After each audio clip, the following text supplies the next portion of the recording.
السلام عليكم، اهلا بيكم. تعالوا نحضر مع بعض مهلبية قمر الدين. لو لسه اول مرة تشوفوني وما اشتركتوش في القناة، فضلا منك اشتراك في القناة وتفعيل الجرس عشان يوصلك اشعارات بوصفاتنا وكل جديد منا، ولايك للفيديو. ونقول بسم الله الرحمن الرحيم. معايا مشمش، دي مشمش طبعا طبيعي، مش قمر الدين الجاهز. انا بشيله بقى كده، بجيبه في الموسم بتاعه واسلقه وافرزه. تمام. هجيب بقى الخلاط بتاعي وهحط فيه المشمش. بصوا بقى، انا بحب الحاجة الطبيعية، يعني قمر الدين الجاهز ده انا ما بعترفش بيه خالص. يعني بيكون عبارة عن سكر وبس. تمام. وبيبقى مواد حافظة او طعم المشمش، يعني ما بيبقاش فيه ريحة المشمش خالص. هضربه بقى في الخلاط. انا ضفت عليه المية وضربته في الخلاط كده بالشكل ده، وهصفيه بقى.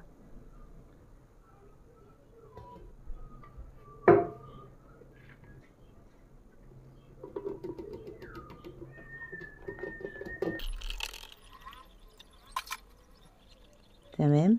هنصفيه بقى كده بالشكل ده.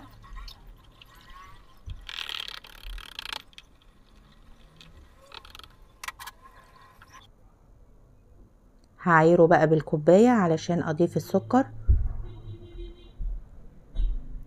1 2 3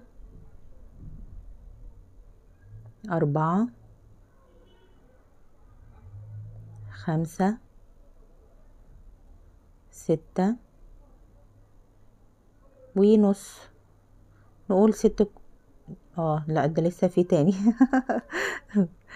7 8 9 10. هما هيطلعوا 11 كوباية. تمام. طبعا انا بسجل الفيديو بعد ما بيتعمل بكام يوم، فببقى نسيت. كده 11 كوباية. ال11 كوباية هنضيف السكر نص مقدار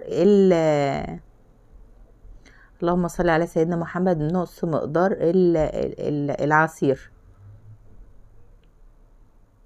كوباية. ده كده السكر هيكون مظبوط. حابة بقى تضيفي، طبعا السكر بيتضاف حسب بقى ايه الرغبة، بس هو السكر كان مقداره حلو يعني ومظبوط. طبعا احنا عارفين ان المشمش بيبقى فيه مزازة.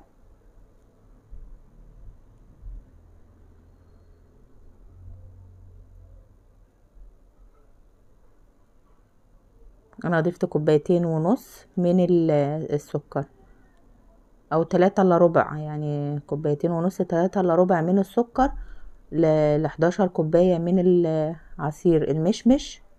وهقلبه بقى كده بالشكل ده. وهضيف، هعمل بقى النشا. انا كله هعمله على البارد كده. 3 معالق نشا، 4 5. اما مليتش بقى المعلقة، املي المعلقة وخليهم 5 معالق، 5 معالق كبار، لان انا هنا احتجت معلقتين فضفتهم.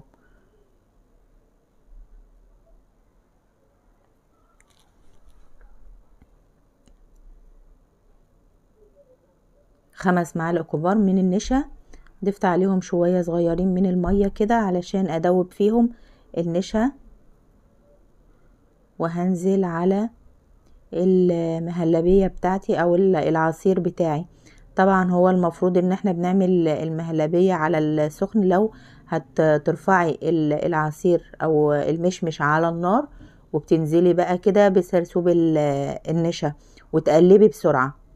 في ناس بقى الخطوة دي بتكتل معاها، يعني المهلبية كده بتخرز معاها وبتبقى مكتلة، وبتلاقي القطع كده مش حلوة في قلب المهلبية، بصراحة ما بتعجبنيش.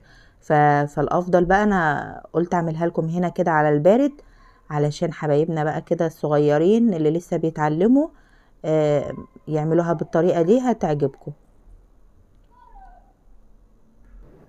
رفعتها على النار وهقلب بقى، ايديا هتكون فيها وافضل اقلب لحد ما الخليط بتاعي يتماسك يتماسك معايا.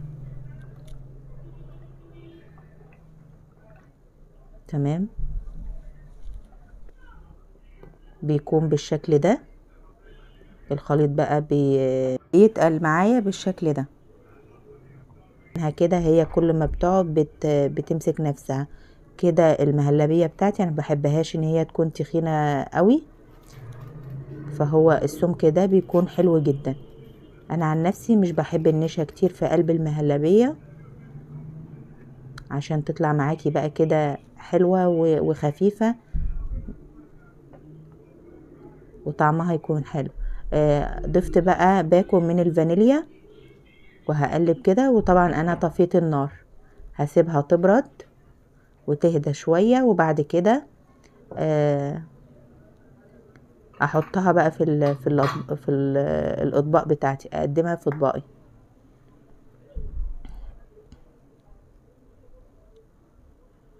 شايفين السمك بتاعها كل ما بتقعد كل ما القوام بيتخن.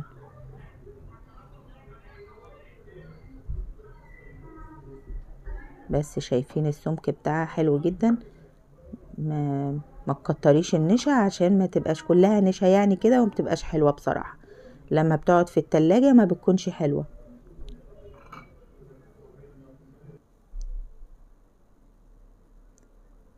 بقدمها بقى في اطباقي كده بالشكل ده. زي ما انتوا شايفين الكيس ما شاء الله عمل معايا قد ايه، 10 اطباق تقريبا او 12. اتمنى الفيديو يكون عجبكم، وما تنسوش اللايك. كنتم مع لميا صيام، والسلام عليكم ورحمة الله.